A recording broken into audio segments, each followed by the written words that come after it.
Korang tahu tak ni benda apa? Okey, aku cuba buka penutup atas ni dan jadi macam ni. Selepas guna boleh copy yang ni . Selepas copy, permukaan akan jadi bersih macam ni. Ni kalau jari aku letak sini dia melekat macam ada gam. So benda ni guna untuk apa? So kalau pakaian korang selepas basuh dalam mesin basuh ada putih-putih disebabkan kertas atau apa saja, korang sebenarnya boleh gunakan benda lah ni untuk membuang yang lekat-lekat atau habuk pada pakaian korang. Ataupun pada songkok korang pun boleh. Okey, aku terus tunjuk contoh lah. So ni adalah songkok, ada putih-putih kan?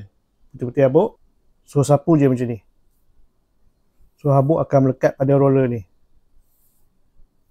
Okey, dah buat. So songkok akan nampak lebih clean sikit.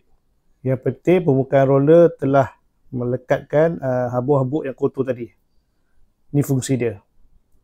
So kalau korang berminat dapatkan roller untuk mengelap habuk atau kotoran pada pakaian atau songkok korang, sila dapatkan benda ni melalui link yang disediakan. Okey, bye.